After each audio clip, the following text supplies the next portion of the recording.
Bagaimana variabel diukur? Pengukuran adalah pemberian angka atau simbol lain pada karakteristik atau atribut objek menurut serangkaian aturan yang telah ditetapkan sebelumnya.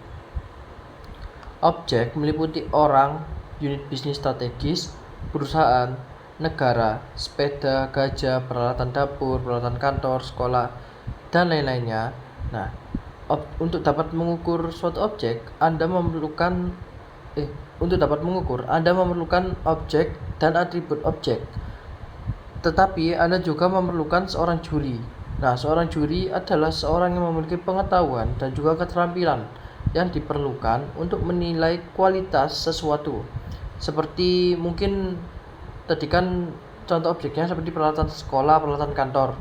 Mungkin menilai seperti bagus atau tidaknya kualitas dari produk peralatan kantor atau sekolah ini tadi. Lalu kecenderungan lain-lain dan juga keterampilan komunikasi seorang siswa ataupun mahasiswa dan lain sebagainya. Namun, pengukuran atribut yang lebih abstrak dan subjektif lebih sulit. Misalnya, relatif sulit untuk mengukur tingkat motivasi berprestasi dari pegawai kantor, lalu kenikmatan berbelanja bagi seorang wanita, atau kebutuhan kondisi bagi siswa. Demikian pula tidak mudah untuk menguji hipotesis tentang hubungan antara keberagaman tenaga kerja, keahlian manajerial, dan efektivitas sebuah organisasi. Variabel-variabel tertentu dapat diukur dengan mudah melalui penggunaan alat ukur yang tepat. Misalnya, fenomena fisiologis yang berkaitan dengan manusia seperti tekanan darah, denyut nadi, dan suhu tubuh, serta atribut fisik tertentu seperti panjang dan juga berat. Itu kan terdapat alat ukurnya, seperti contohnya kalau berat badan manusia itu alat ukurnya timbangan dan lain-lainnya. Baik, selanjutnya yaitu terkait definisi operasional. Nah, definisi operasional sendiri adalah proses mengubah konsep abstrak menjadi variabel yang dapat diukur melalui perilaku atau karakteristik yang dapat diamati. Meskipun tidak ada alat ukur fisik untuk mengukur variabel yang lebih samar, ada cara untuk memanfaatkan jenis variabel, yang dimana salah satu tekniknya itu adalah dengan mereduksi gagasan atau konsep abstrak menjadi perilaku yang dapat diamati atau sebuah karakteristik yang dapat diamati. Nah, pengoperasionalisasian ini itu dilakukan dengan melihat dimensi, aspek atau sifat perilaku yang dilambangkan oleh suatu konsep. Kemudian yaitu operasionalisasi terkait dimensi dan elemen. Nah, agresi adalah suatu konstruk dengan lebih dari satu dimensi seperti agresi verbal. Agresi verbal itu contohnya kayak berteriak, mengumpat, kemudian dengan agresi fisik itu memukul, melempar bola, melompat dan lain sebagainya. Nah, skala pengukuran agresi yang valid itu harus mencakup item yang mewakili kedua dimensi ini. Nah, jika satu dimensi yang diukur pengukuran tersebut tidak valid, oleh karena itu, untuk mengukur agresi secara akurat, skala harus mencakup pertanyaan yang mencerminkan semua dimensi ada dalam konstruk. Baik, saatnya di sini ada mengoperasionalisasikan konsep motivasi. Nah, setelah kita mendefinisikan konstruk, langkah berikutnya dalam proses pengukuran konstruk abstrak seperti motivasi berprestasi adalah menelusuri literatur untuk mencari tahu apakah ada ukuran konsep yang ada.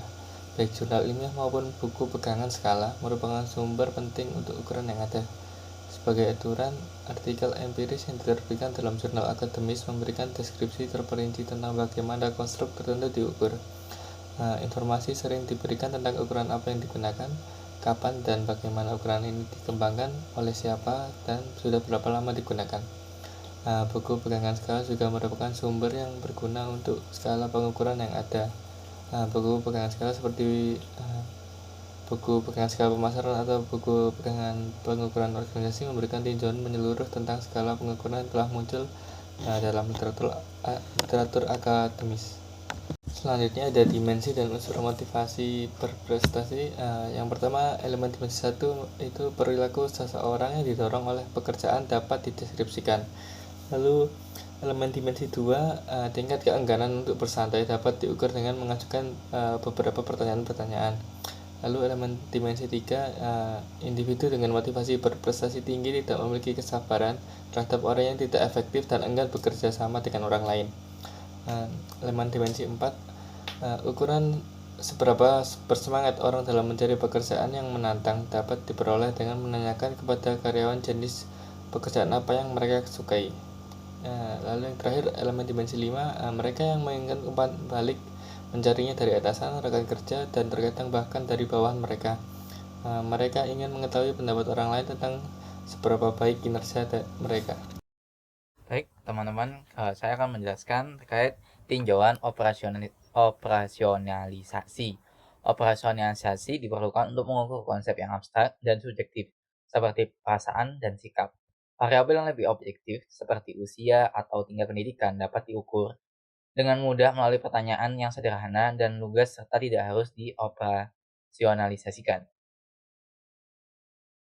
Oke, selanjutnya adalah dimensi operasionalisasi internasional. Dalam melakukan penelitian transnasional, pentingnya untuk diingat bahwa variabel tertentu memiliki makna dan konotasi yang berbeda dalam budaya yang berbeda.